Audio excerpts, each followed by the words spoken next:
Hello everyone, welcome back to my channel. Today I'm going to talk about something that I think needs to be talked about. This month, if you don't know, is Suicide Prevention Month. And within the last year or so, there's been a couple suicides in this area that I live in, and I just really think it is a topic that needs to be addressed more, and that's why I'm addressing it in this video.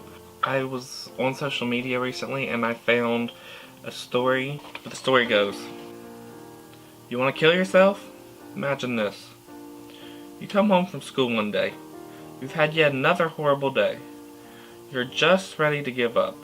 So you go to your room, close the door, take out the suicide note you've written and rewritten over and over and over again.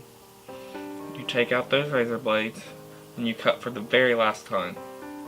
You grab the bottle of pills and take them all. Lying down, holding the letter to your chest, you close your eyes for the very last time. A few hours later, your little brother knocks on the door to come to tell you that dinner's ready. You don't answer. So he walks in. All he sees you doing is lying down on your bed, so he thinks you're asleep. He tells your mommy this. Your mom goes to your room to wake you up. She notices something is odd. She grabs the paper in your hands and reads it. Sobbing, she tries to wake you up. She's screaming your name. Your brother, so confused, runs to go tell Daddy that Mommy is crying and Sissy won't wake up. Your dad runs into the room. He looks at your mom, crying, holding the letter to her chest, sitting next to your lifeless body. It hits him, what's going on, and he screams. He screams and throws something at the wall, and then falling to his knees, he starts to cry. Your mom crawls over to him, and they sit there, holding each other, crying. The next day at school, there's an announcement. The principal tells everyone about your suicide. It takes a few seconds for it to sink in, and once it does, everyone goes silent. Everyone blames themselves. Your teachers think they were too hard on you. Those mean popular girls, they think of all the things they said to you. That boy that used to tease you and call you names, he can't help but hate himself for never telling you how beautiful you are. Your ex-boyfriend, the one that you told everything to, that broke up with you, he can't handle it. He breaks down, starts crying, and runs out of the school. Your friends, they're sobbing too, wondering how they could have never seen that anything was wrong, wishing they could have helped you before it was too late. And your best friend, she's in shock. She can't believe it. She knew what you were going through, but she never thought it would get this bad. Bad enough for you to end it. She can't cry. She can't feel anything. She stands up, walks out of the classroom, and just sinks to the floor. Shaking, screaming, but no tears coming out. It's a few days later, at your funeral. The whole town came. Everyone knew you. That girl with the bright smile and bubbly personality. That one that was always there for them, the shoulder to cry on. Lots of people talk about all the good memories they have with you. There were a lot. Everyone's crying. Your little brother still doesn't know that you killed yourself. He's too young. Your parents just told him you died. It hurts him a lot. You were his big sister. You were supposed to be there for him. Your best friend, she stays strong through the entire service, but as soon as they start lowering your casket into the ground, she just loses it. She cries and cries and doesn't stop for days. It's 2 years later now. Your teachers all quit their job. Those mean girls now have eating disorders. That boy that used to tease you, he cuts himself. Your ex-boyfriend doesn't know how to love and just sleeps around. Your friends all go into depression. Your best friend, well, she tried to kill herself. She didn't succeed like you did, but she tried. Your brother, he finally found out the truth about your death.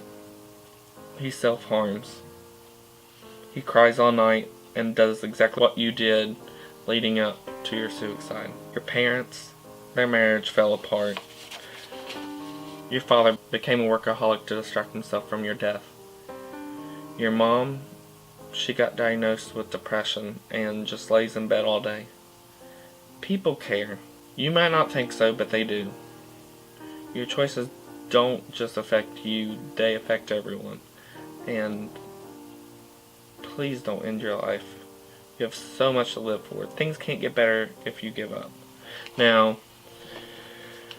that story, I think, is very moving, and what this whole story is pretty much saying is that there are people who love you for you, and you might not think that there's anyone who loves you, but this story displays and shows how there are people who love you no matter what you do or who you are, and you might not see them, but you affect every person your life has touched since the day you were born, and they're going to love you no matter what, and they will support you no matter what.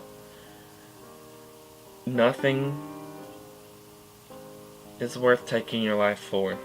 Your life is too precious. Like that story says, your life cannot get better if you give up. You need to keep going on. Your life is going to get better, I promise. This is only one little part of your life, and it might not feel like you're going to be able to survive it, but you'll make it through. I love you guys. If any of you guys are feeling like you're wanting to kill yourself, I'm always here to talk. And I'm making this video because there's so many people who feel like their lives are worth nothing and end their life because of it.